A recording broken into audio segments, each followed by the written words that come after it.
ሰላም ጤና ይስጥልን በመላው ዓለም የምትገኙ የተወደዳችሁ የሮሃ ቲቪ ተከታታዮች የመስከረም 7 2018 ዓ.ም የረፋድ ዜናዎችን ይዘንላችሁ ቀርበናል። አቶ ክርስቲያን ታደለ በጠና መታመማቸውን ቤተሰባቸውና ጠበቃቸው መናገራቸውን ቢቢሲ በሰራው ሰፊ ዘገባ አጋልጧል። ዝርዝሩን ይዘናል። ፋኖ ግዙፉን ወታደራዊ ማሰልጠኛ ካምፕ ማውደሙን ተከትሎ የብልጽግና የጸጥታና የደህንነት ተቋም አስቸኳይ ስብሰባ ተቀምጧል። በስፋት ዳሰነዋል። አረጋ ከበደ ክልሉን ከመከላከያ ሰራዊቱ ለመረከብ አቅማችንን ማጠናከር አለብን ማለታቸው ተሰምቷል። የብልጽግናው አገዛዝ ህገወጥና ውጤቱ የማያምር ከንቱ ልፋት እያደረገ ነው ስትል ኤርትራ ጠንካራ መግለጫ አውጥታለች። ትሰሙታላችሁ። የሶማሊያውያን ፕሬዝዳንት ዘልፈዋል የተባሉ ቲክቶከሮች በቁጥጥር ስር ውለዋል። ውድ አድማጭ ተመልካቾቻችን አብራችሁን ልትቆዩ ከፈቀዳችሁ እነዚህ መረጃዎች በዝርዝር የምናሰማችሁ ይሆናል። የሮሃ ቲቪ ወቅታዊና ሀቀኛ መረጃዎች እንዲደርሷችሁ ቻናሉን ሰብስክራይብ፣ ላይክ እና ሼር በማድረግ አሁኑኑ ቤተሰብ ይሁኑ።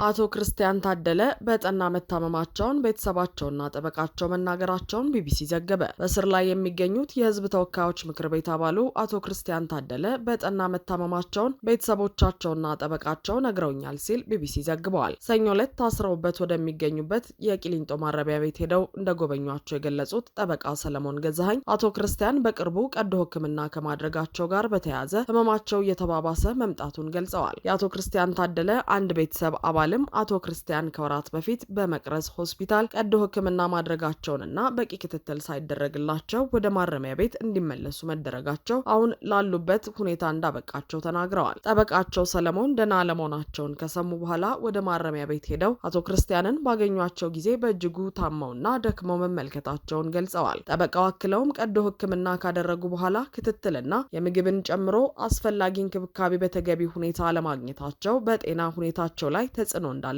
አመልክተዋል። ስማቸው እንዲጠቀስ ያልፈለጉ የአቶ ክርስቲያን የቤተሰብ አባል ለአቶ ክርስቲያን በሕክምናም ሆነ በፍርድ ቤት የተፈቀደላቸውን ለህመማቸው ተስማሚ የሆኑ ምግቦችን ማስገባት እንዳልተፈቀደላቸውና ከአንድም ሁለቴ ምግብ ማቅረብ ሳይችሉ መመለሳቸውን ገልጸዋል። ከዚህም ባሻገር አቶ ክርስቲያንን ጨምሮ በሽብር ተከሰው ማረሚያ ቤት የሚገኙትን የምክር ቤት አባላት ለመጠየቅ ወደ ማረሚያ ቤቱ በሚያመሩበት ወቅት እንግልትና መጉላላት ይደርስብናል ብለዋል። አቶ ክርስቲያን ከወራት በፊት ቀዶ ሕክምና ተደርጎላቸው እንደነበር ቤተሰቦቻቸውና ጠበቃቸው የገለጹ ሲሆን በወቅቱ በተገቢው ሁኔታ ክትትል አግኝተው ሳያገግሙ ወደ እስር ቤት እንዲመለሱ ተደርገዋል ሲሉ ቤተሰቦቻቸው ቅሬታ አሰምተው ነበር። የአቶ ክርስቲያን ቤተሰቦች እንደሚሉት ያሉበት ሁኔታ አሳሳቢ መሆኑን በመጥቀስ ለመንቀሳቀስና ጠያቂዎችን ለማናገር አዳጋች በሆነ ሁኔታ ላይ ይገኛሉ ብለዋል። በተጨማሪም ወደ ማረሚያ ቤቱ ከተመለሰ በኋላም ለማገገም የሚያስፈልገው እንደ አጥሚትና ሌሎች ነገሮችን ይዘን እንዳንገባ ተከልክለናል። ከአንድም ሁለት ጊዜ አጥሚት ይዘን ተመልሰናል። በጣም ነው የታመመው። በስርዓት እንኳን ቆሞ አያናግረንም ይላሉ። የቤተሰቡ አባል የሆኑት ግለሰብ አቶ ክርስቲያን ሕክምና እንዲያገኙና ያሉበት ሁኔታ እንዲሻሻል የሰብአዊ መብት አካላት የሰብአዊ መብት ጥሰት የተፈጸመባቸው ነው ያሏቸውን እስረኞች እንዲጎበኙ ጠይቀዋል። ፋኖ ግዙፉን ወታደራዊ ማሰልጠኛ ካምፕ ማውደሙን ተከትሎ የብልጽግና የጸጥታና የደህንነት ተቋም አስቸኳይ ስብሰባ ተቀመጠ። የአፋብሃ ሚኒሊክ እዝ ምስራቅ አማራ ኮር 1 ባለሽርጡ ክፍለ ጦር በሰሜን ወሎ ዞን ሀብሩ ወረዳ ቀጠና ጃራ ወታደራዊ ማሰልጠኛ ካምፕ ላይ ስለፈጸመው ጀብዱ የሚኒሊክ እዝ ቃል አቀባይ ፋኖ አበበ ፈንታው ዝርዝር ማብራሪያ ሰጥቷል። ፋኖ አበበ በማብራሪያው ካምፑ ከዚህ ቀደም የተፈናቃዮች ካምፕ እንደነበርና አሁን ላይ የሚሊሻና አድማ ብተና ወታደራዊ ማሰልጠኛ መደረጉን ገልጿል። በዚህም የባለሽርጡ ክፍለ ጦር ፋኖች በዚህ ማሰልጠኛ ካምፕ ላይ ትናንት ሌሊቱን ሰርገው በመግባት ከባድ ጥቃት ሰንዝረዋል። ወታደራዊ ካምፑን ሙሉ በሙሉ መደምሰሳቸውን አረጋግጧል። በህዝባቸው ላይ የሚተኩሱትን ጥይት አስቀምጠው ወደ ቀደመ ኑሯቸው እንዲመለሱ አሊያም ከፋኖ ጎን ተሰልፈው ለህዝባቸው እንዲታገሉ ለነባር ሚሊሻና አድማ ብተናዎች ጥሪ እየተደረገ ባለበት ወቅት ለትንሽ ብር ደሞዝ ብለው ህዝባቸውን ለመውጋት በሚሰለጥኑት ላይ እርምጃ ወስደናል ብለዋል። በምስራቅ አማራ ኮር 1 ባለሽርጡ ክፍለ ጦር የተሰራው ታላቅ ጀብድ ነው። እንግዲህ የሰሜን ወሎ ዞን ስር ከሚገኘው በሀብሩ ወረዳ ማለት ነው 024 ቀበሌ ይመስለኛል ጃራ የሚባል ወታደራዊ ማሰልጠኛ አለ። ካሁን በፊት የተፈናቃይ ካምፕ ነው የነበረው። አሁን ተፈናቃይ የሚባል ነገር እዛ አካባቢ ስለሌለ ወታደራዊ ካምፕ አድርጎት ሚሊሻዎችን ለማሰልጠን ያስገባበት ሁኔታ አለ። በራሳቸው ሚዲያ ሚሊሻዎችን እያሰለጠኑ ከፍተኛ የሚሊሻ አድማ ብተና የመከላከያ ጄኔራሎችና ኮሎኔሎች እንዲሁም የሰሜን ወሎ ዞን ካድሬዎች ራሳቸው ባሳዩን መሰረት ሚሊሻ እያሰለጠኑ የከረሙበት ሁኔታ አለ። ሚሊሻዎቹ ከተለያዩ የሰሜን ወሎ አካባቢዎች ናቸው እንግዲህ ተመልምለው ወደ ቦታው የሄዱትኝ። የአማራ ሕዝብ ላይ ዘር ማጥፋት እየተፈጸመ ዘር ማጥፋት የሚፈጸምበት ወገናቸው ላይ አሁንም ተባባሪ ለመሆንና ተጨምረው ዘር ማጥፋቱን ለማጠናከር በ5,000 ብር ደሞዝ እና በ7,000 ብር ደሞዝ ህዝባቸው ላይ ዘር ማጥፋት ለመፈጸም ወደ ጃራ አካባቢ የከተሙ ባለፉት 2 ዓመትና ከዛ በላይ በፍጹም ትዕግስት እየለመናቸው ወገናቸው ላይ ዘር ማጥፋት እየተፈጸመ ነው። ህዝባችን ሃይማኖት አልባ ሙስሊም ክርስቲያኑ አገር አልባ ሆኗል። የአማራ ህዝብ ዘር ማጥፋት እየተፈጸመበት ነው። ጤና የለም፣ ትምህርት የለም፣ ግብርና የለም፣ መሰረተ ልማቶች ወድመዋል። ስለዚህ ከህዝባችሁ ጎን መቆም አለባችሁ። ከፋኖ ጎን ሆናችሁ ይህንን ዘር ማጥፋት መቀልበስ አለባችሁ። ካልቻላችሁ ደግሞ አርፋችሁ ተቀመጡ፣ በግብርናው ዘርፍ ህዝባችሁን አገልግሉ፣ ቤተሰባችሁን ምሩ በሚል ለበርካታ ጊዜያት እንግዲህ ከ2 ዓመት በላይ የለመናቸው አካላቶች ለ5,000 እና ለ7,000 ብር ደመወዝ ብለው ያገዛዙን የሐሰት ትርክት በመቀበል የሐሰት ስሁት ዓላማ በመቀበል ወደ ጃራ ማሰልጠኛ ካምፕ የገቡ በርካታ ቁጥር ያላቸው የሰሜን ወሎ ዞን አካባቢዎች የተሰባሰቡ ሚሊሻዎች እንግዲህ ዛሬ መስከረም 6 ትላንትና ከመስከረም 5 ወደ መስከረም 6 ሌሊት 10 ሰዓት ላይ በተጀመረ ጋት ዛሬ 12 ሰዓት ተኩል በተጠናቀቀ ከባድ ኦፕሬሽን የምስራቅ አማራ ኮር 1 ባለሽርጡ ክፍለ ጦር በፈጸመበት ከበባና በጣም አስደናቂ የሚባል ጥቃት ሙሉ ለሙሉ በሚባል ደረጃ ካምፑ የፈረሰበትና በርካታ አሰልጣኙ የተደመሰሰበት የተማረከበትና ቀሪው ደግሞ ፈርጦ የሚሄድበት እጅግ አስደማሚ የሚባል ድል የተጎናጸፍንበት ሁኔታ አለ።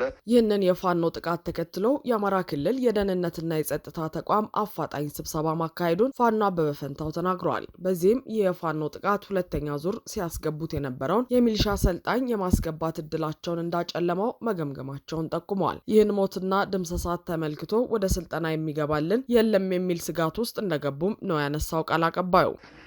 በዚህም እንግዲህ በዚህ ድል በርካታ ነገሮች እየወጡ ያሉበት ሁኔታ ነው ያለው። ከዚህ ጋር ተያይዞ ዛሬውኑ በጣም አፋጣኝ በሆነ ጊዜ የአማራ ክልል ብልጽግናና የደህንነት መስሪያ ቤቱ በተለይ እዚህ አካባቢ ሰሜን ወሎ አካባቢ እየተንቀሳቀሰ ያለው የሰሜን ምስራቅ እዝ ማለት ነው አጠቃላይ የደህንነት መስሪያ ቤቱና ክልሉ በአፋጣኝ ለግምገማ የተቀመጠበት ሁኔታ አለ። በዚህ ግምገማቸው በጣም በብስጭት የተናገሩትና የገመገሙት ምንድነው 2ኛ ዙርና 3ኛ ዙር ለማስገባት አቅደን ነበር። ዛሬ ላይ በተፈጸመብን ከባድ ጥቃት ግን 2ኛ እና 3ኛ ዙር ለማስገባት ያቀረው የሚሊሻ አሰልጣኝ አይገባልንም በሚል የገመገሙበት ሁኔታ ነው ያለው። በዚህ ልክ ነው የገመገሙት። እንግዲህ ግምገማቸው የሚያሳየው ለሞቱት ሚሊሾች ምንም ደንታ እንደሌላቸውና የሚያሳስባቸው 2ኛ እና 3ኛ ዙር ሊያስገቡት የነበረው ሰልጣኝ ነው ማለት ነው። ከራያ አካባቢ ወደዚህ የሚሊሻ ስልጠና የሄዱ ሰዎች እንዳሉ የገለጸው አርበኛ አበበ ለእነዚህ ሰዎች ከብልጽግና ጋር ሆናችሁ ወያኔን በጋራ እንወጋለን የሚል የተሳሳተ መረጃ እየሰጠ መሆኑን አንስተዋል። ከዚህ ጋር ተያይዞ ሁሉም ሊታወቅ የሚገባው ነገር በተለይ ከራያ አካባቢም ወደዚህ አካባቢ ለስልጠና ይሄዱ አሉ። አገዛዙ እያደረገ ያለው ምንድነው? ከብልጽግና ጋር ሆናችሁ ሚሊሻ ሰልጥናችሁ ወያኔን በጋራ እንዋጋለን በሚል የተሳሳተ አጀንዳ በመስጠት እነዚህን ወገኖቻችንን ለእንደነዚህ አይነት ጥቃት እያጋለጣቸው ነው ያለው አገዛዙ።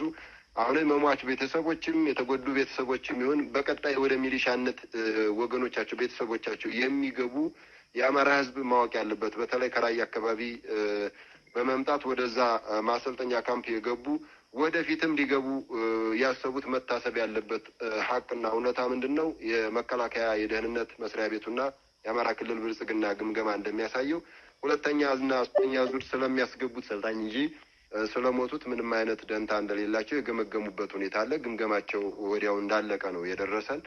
የሆነ ሆኖ በዚህ ሁኔታ የራያ ህዝብ በተለይ ማወቅ ያለበት ነገር ካሁን በፊት ከሰሜኑ ጦርነት 2 ዙር ከተካሄዱት የሰሜኑ ጦርነት 3 ዙር ማለት ነው ከተካሄደው ከሰሜኑ ጦርነት ማግስት ራያ ላይ ማለትም ራያ ለማጣ ከተማ፣ ኮረም፣ ሆፍላና ባላ አካባቢ አጠቃላይ እስከ በር ተክላይና ጉንብዳ ድረስ ባለው የአማራ ክልል ከአንዴ ሁለት ጊዜ መዋቅር ሰርቶ ማስተዳደር የጀመረበት ጊዜ ነበረ። ግን ደግሞ ዘላቂ መፍትሄ ስላልተበጀለትና ስርዓታዊ መዋቅራዊ ስላልተደረገ መዋቅሮቹ ፈርሰው አጠቃላይ መንግስት አልባ ሆኖ ያለበት ሁኔታ ነው ያለው። ህዝቡ አጠቃላይ የአማራ ህዝብ መንግስት አልባ ነው። በራያና በወልቃይት ያለው ደግሞ በጣም የተለየ ነው። ስለአሁኑ አጀንዳችን ስለ ራያ ስናነሳ ደግሞ በዚህ ደረጃ ህዝቡ መንግስት አልባ የሆነ ህዝብ ነው። አገዛዙ ደግሞ ለሚፈልገው ዓላማ የራያን ህዝብ ግማሹን በብልጽግና ግማሹን በፋኖ አድርጎ የማዋጋት የማጫረስ ዓላማ ነው ያለው። በዚህም ደግሞ የግምገማቸው እንደሚያሳየን በጣም ደስተኛ እንደሆኑ የተሳካ ስራ እንደሰሩ ነው የሚታወቀው። ምክንያቱም ታንካችን ሳይሆን ባንካችን ነው ውጤት ያመጣልን እያለ ሽመልስ አብዲሳ የተናገረበትን የቅርብ ጊዜ ንግግር የምንረሳው አይደለም።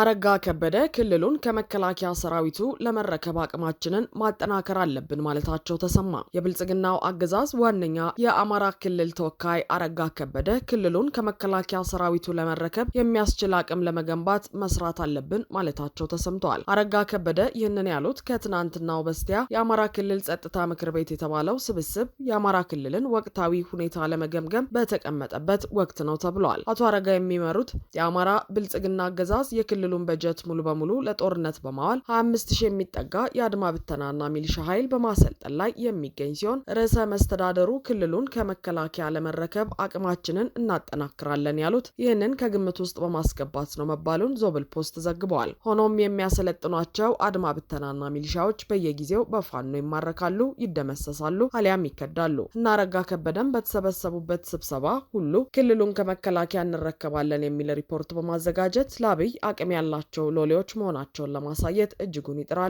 ሆኖም ክልሉን አይደለም መከላከያ ወጥቶ መከላከያው ያለም ማስተዳደር እንዳልቻሉ የሚታወቅ ሀቅ ነው። የፋኖ ኃይሎችም አላማቸው ክልሉን መቆጣጠር ባለመሆኑና ስርዓት መቀየር መሆኑን በማንሳት ጉዟቸው 4 ኪሎ ድረስ መሆኑን ይጠቅሳሉ።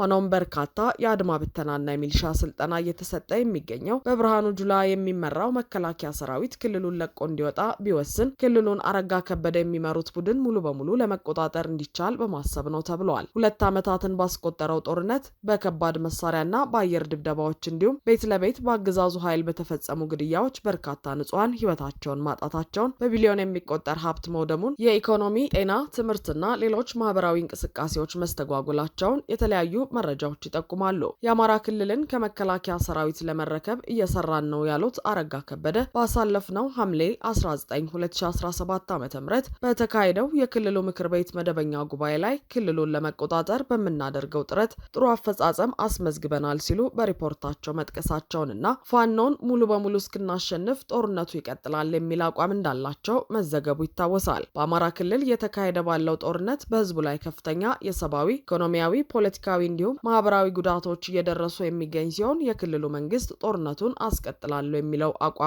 ደግሞ ህዝቡ እያስተናገደ የሚገኘውን ጉዳት የበለጠ እየከፋ ያደርገዋል ተብሎ ይታሰባል። ከዚህ አንጻር አቶ አረጋ ከበደ በሚመሩት የአማራ ክልል መንግስት ጦርነትን ማራዘም ፋኖ አለው ተብሎ የሚታሰበውን ህዝባዊ ቅቡልነት ማሳጣት የሚቻልበት አንድ ፖለቲካዊና ወታደራዊ ስልት ተደርጎ እየተወሰደ ነው የሚል አስተያየት ማሰጠቱም ተዘግቧል። የብልጽግናው አገዛዝ ህገወጥና ውጤቱ የሚያምር ከንቱ ልፋት እያደረገ ነው ስትል ኤርትራ ጠንካራ መግለጫ ወጣች። የኤርትራ ማስታወቂያ ሚኒስትር ዛሬ ባወጣው ጠንካራ መግለጫ የኢትዮጵያ መንግስት ባለስልጣናት ሉዓላዊ የባህር በር ስለማግኘት የሚያደርጉትን ዘመቻ ህገወጥና አደገኛ እንደራ ሲል በይፋ አውግዘዋል። እንደራ ማለት በትግርኛ በደንብ ያልታሰበበትና በስሜት የሚደረግ እንቅስቃሴ ወይም ውጤቱ የማያምርና ለከንቱ ልፋት የሚዳርግ ጉዞ እንደማለት ነው። መግለጫው የብልጽግና ፓርቲ ባለስልጣናት የሚያራምዱት ይህ አጀንዳ ህጋዊ ሀገራዊ ምኞት ለማስመሰል የሚደረግ የሐሰት ትርክት ነው ብለዋል። የኤርትራ መንግስት እንደሚለው የኢትዮጵያ ኢኮኖሚ በውጭ እርዳታ ላይ የተንጠለጠለበትና ሀገሪቱ በከባድ የውስጥ ግጭቶች እየታመሰች ባለችበት ወቅት እንዲህ አይነት ጥያቄ ማንሳት የህዝብን ትኩረት ከዋና ዋናዎቹ ችግሮች ለማስቀየስ የሚደረግ ከንቱ መፍጨርጨር ነው ሲል ወንጅለዋል። የኢትዮጵያ ባለስልጣናት ወደብን በኃይልም ቢሆን የሚለውን ንግግራቸውንና ታሪካዊ መብት የሚለውን መከራከሪያቸውን የኤርትራ መንግስት ባወጣው በዚህ ትንታኔ ያውግዘዋል። ይህ አካሄድ የሉዓላዊነትን መርህና የዓለም አቀፍ ህግን የሚጥስ ከመሆኑም በላይ በቀጠናው ሰላም ላይ ከባድ አደጋ ይደቅናል ብለዋል። መግለጫው ሲያጠቃልል ኤርትራ ከጎረቤቶቿ ጋር በህግና በጋራ መከባበር ላይ የተመሰረተ ትብብር ለማድረግ ዝግጁ መሆኗን ገልጾ የኢትዮጵያን በኃይል ያንተ ያልሆነውን የማውረስ ስትራቴጂ ግን በፍጹም እንደማትቀበለው አስታውቋል። የሶማሊያውን ፕሬዝዳንት ዘልፈዋል የተባሉ ቲክቶከሮች በቁጥጥር ስር ዋሉ። የሶማሊያ ፖሊስ ፕሬዝዳንት ሐሰን ሼክ ሙሐመድን በዳንስ ቪዲዮቸው ላይ ዘልፈዋል ያላቸውን 4 ቲክቶከሮች በቁጥጥር ስር አውለዋል። በርካታ ወጣት ሶማሊያውያን እንደ አውሮፓውያን አቆጣጠር በ2022 በተካሄደው ፕሬዝዳንታዊ ምርጫ ወቅት ለቅስቀሳ የዋለን ሙዚቃ በመጠቀምና ግጥሙ ላይ ዘለፋ በማካተት ሲደንሱ ታይተዋል። ፖሊስ ተጠርጣሪዎቹ በማረሚያ ቤት እንደሚገኙ በመግለጫው ላይ ገልጾ ክስ ይመሰረትባቸዋል ብለዋል። ቲክቶከሮቹ በቁጥጥር ስር ከዋሉ ጀምሮ ምንም አይነት አስተያየት አልሰጡም። ከቅርብ ጊዜ ወዲህ በርካታ የአገሪቱ የማህበራዊ ሚዲያ ተጽዕኖ ፈጣሪዎች ጎሳ ተኮር ስድብ በማሰራጨት በቲክቶክ ላይ ቅስቀሳ በማድረግ ወይም ኢስነ ምግባራዊ የሆኑ ይዘቶችን በማሰራጨት በቁጥጥር ስር ውለዋል። ይህ ግን ከፍተኛ ስልጣን ላይ ካለ ፖለቲከኛ ጋር የተያያዘ የመጀመሪያው እስር ነው። በ2016 ዓ.ም ነሐሴ ወር ላይ ህዝባዊ አመጽ በመቀስቀስና ኢስነ ምግባራዊ የሆኑ ድርጊቶች በማሰራጨት በሚል ክስ 7 ቲክቶከሮች ሞቃዲሾ የሚገኝ ፍርድ ቤት የ6 ወራት እስር ፈርዶባቸዋል። ባለስልጣናት በቅርቡ በተለቀቁ ቪዲዮዎች ላይ የታየው ባህሪ በሶማሊያ የወንጀል ህግ መሰረት ጥፋት ነው ብለዋል። የመጀመሪያው ቪዲዮ ከቲክቶክ ላይ የተሰረዘ ቢሆንም ቲክቶክን ጨምሮ በሌሎች ማህበራዊ ሚዲያዎች ላይ በሰፊው ተሰራጭቷል። የፖሊስ ቃል አቀባይ ጀነራል አብዱል ፈታህ አደን በተመሳሳይ ብሔራዊ ተቋማት ወይም መሪዎችን በሚያዋርድ ተግባር ላይ የሚሰማራ ማንኛውም አካል ህግ ፊት ይቀርባል ሲሉ አስጠንቅቀዋል። የቲክቶከሮቹ መታሰር ማህበራዊ ሚዲያ በተለይ ደግሞ ቲክቶክ በሶማሊያ ስላለው ሚና ዳግም ክርክር ቀስቅሷል።